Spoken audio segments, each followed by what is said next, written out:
সচেতন নাগরিক সমাজ এবং আলেম ওলামাদের বাধা বিপত্তি সত্ত্বেও বাংলাদেশে মানবাধিকার কমিশনের কার্যক্রম শুরু করেছে জাতিসংঘ। এ মর্মে নিউজ দেখতে পেয়েছি গণমাধ্যমে। প্রশ্ন হলো, এত বাধা বিপত্তি উপেক্ষা করে যখন তাদের কার্যক্রম চালু করা হয়েছে, এখন আমাদের করণীয় কি হতে পারে? খুবই দুর্ভাগ্যজনক একটি বাস্তবতা। বাংলাদেশে জাতিসংঘের মানবাধিকার কমিশনের কার্যক্রম নিয়ে এত আপত্তি তোলা হয়েছে এবং জাতিসংঘ সদস্যভুক্ত এতগুলো দেশের মধ্যে সামান্য হাতে গোনা কয়েকটি দেশে মাত্র তাদের কার্যক্রম চলমান আছে এবং সে দেশগুলো যুদ্ধরত কিংবা গৃহযুদ্ধে লিপ্ত অনেকটা। তো সেরকম একটা পরিস্থিতিতে যখন এই কমিশন কার্যক্রম চালু করে কোনো দেশে, সেরকম একটা কমিশন বাংলাদেশে এসে তাদের কার্যক্রম পরিচালনা করবে, এটা আমাদের জন্য খুবই অপমানজনক এবং দুর্ভাগ্যজনক। জাতিসংঘ মানবাধিকার কমিশনের কার্যক্রম, এটা নিয়ে নানা প্রশ্ন জনমনে রয়েছে এবং পৃথিবীতে তারা মানবাধিকার প্রতিষ্ঠার যে কাজটা সেটা করতে দারুণভাবে ব্যর্থ হয়েছেন। ফিলিস্তিন সহ মধ্যপ্রাচ্যে এবং পৃথিবীর বিভিন্ন প্রান্তে ছড়িয়ে ছিটিয়ে থাকা গণহত্যা, মুসলমানদের নিধন, অন্যদেরকে নিধন, এর কোনোটি তারা সেভাবে বন্ধ করতে পারেনি। অথচ মানবাধিকারের নামে তারা সমাজের মূল্যবোধ পরিপন্থী যে সমস্ত কার্যক্রম আছে সেগুলোকে তারা দ্বিধার্থে পরিচালনা করছে বিভিন্ন দেশে। তাদের ব্যাপারে অভিযোগ আজকে নতুন নয়।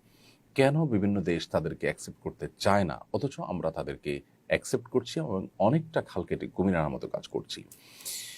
সেটা সরকারের ঊর্ধ্বতন মহলই একমাত্র বলতে পারে। খুবই দুর্ভাগ্যজনক একটি বাস্তবতা হলো যে ইন্টারিম গভর্নমেন্ট তাদের যে কাজগুলো আছে সে কাজগুলোর বাইরে এমন অনেক কাজ করছে যে কাজগুলো করার জন্য তারা না জনগণ থেকে ম্যান্ডেট পেয়েছে, না সেগুলো আসলে তাদের কাজের আওতায় পড়ে। উপদেষ্টাদের অনেকে এমন অনেক কার্যক্রম করছেন যেগুলো আমাদের সমাজের মানুষের মূল্যবোধ পরিপন্থী, যেগুলো বিদেশিদের এজেন্ডা বাস্তবায়ন মাত্র।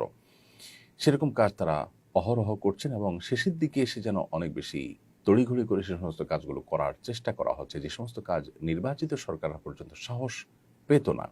কারণ জনগণের কাছে তার জবাবদিহিতা আছে, ভোটের জন্য অন্তত যেতে হবে, মুখোমুখি হতে হবে, সেই ভয়ে তারা যে সমস্ত কাজ করতে পারতো না, সেই কাজগুলো পর্যন্ত ইন্টারিম গভর্নমেন্টের অনেক উপদেষ্টা, অনেক মিনিস্ট্রি এবং কেন্দ্রীয় পর্যায় থেকে কোনো কোনো ক্ষেত্রে করা হচ্ছে। মানবাধিকার কমিশনের অফিস খোলার কার্যক্রমটা অনেকটা সেরকম একটি কাজ। আমি বিনয়ের সাথে আহ্বান করতে চাই যে এটার বিরুদ্ধে আমাদের কথা বলা, আমাদের অবস্থান গ্রহণ করা, শান্তিপূর্ণভাবে প্রতিবাদ করা, এটা অব্যাহত রাখতে হবে। প্রয়োজনে ওলামা একরাম এবং বিদগ্ধ মানুষদের নেতৃত্বে বিচক্ষণতার সাথে এই কার্যক্রম বন্ধের জন্য নানাবিধ কর্মসূচি আমাদের পালন করতে হবে এবং সেখানে আমাদের সর্বাত্মক সহযোগিতা করতে হবে যে কোনো মূল্যে।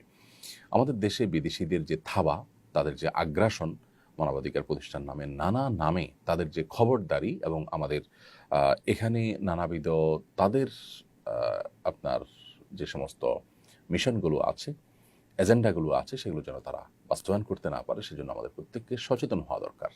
দীর্ঘদিন হয়ে যাওয়ার পরও, স্বাধীনতার বহু বছর পার হওয়ার পরও আমরা আমাদের কাঙ্ক্ষিত জায়গায় যেতে পারিনি। এর অন্যতম একটি কারণ, বহু কারণের মধ্যে থেকে একটি কারণ, যে আমাদের যখন যারা ক্ষমতায় এসেছে তাদের একটা অংশ কখনো কখনো তারা বিদেশিদের এজেন্ডা বাস্তবায়নে ব্যস্ত হয়ে গেছে এবং প্রশাসনে এমন অনেক ব্যক্তিবর্গ আছে যাদেরকে খুব সহজে বিদেশিরা কিনে ফেলতে পারে এবং তাদের এজেন্ডাগুলো তাদের দিয়ে বাস্তবায়ন করাতে পারে। খুবই দুর্ভাগ্যজনক বাস্তবতা এটি। আমাদের জাতিসংঘের মানবাধিকার কমিশন অফিস এখানে ওপেন করা এবং তাদের কার্যক্রম শুরু করার বিষয়টা অনেকটা সেরকম। আল্লাহ রাব্বুল আলামিন আমাদেরকে শকুনের থাবা থেকে হেফাজত করুন, আমাদের প্রিয় মাতৃভূমিকে সকল প্রকার ষড়যন্ত্র থেকে রক্ষা করুন এবং আমাদের ঈমান, আমল, মূল্যবোধ এগুলোকে আল্লাহ তাআলা হেফাজত করুন। আমাদের স্বাধীনতা, সার্বভৌমত্ব যাতে কোনোভাবে নষ্ট না হয়, এ দেশটাকে যাতে কোনোভাবে বিভক্ত করার চক্রান্ত কেউ করতে না পারে, চট্টগ্রাম সহ যে সমস্ত অঞ্চলগুলো নিয়ে শঙ্কা আছে সেগুলো নিয়ে কেউ কোনো রকম ষড়যন্ত্র যেন করতে না পারে, আল্লাহ তাআলা আমাদেরকে সেরকম ধীশক্তি, সেরকম বিচক্ষণতা এবং সেরকম সার্বিক শক্তি সামর্থ্য দান করুন।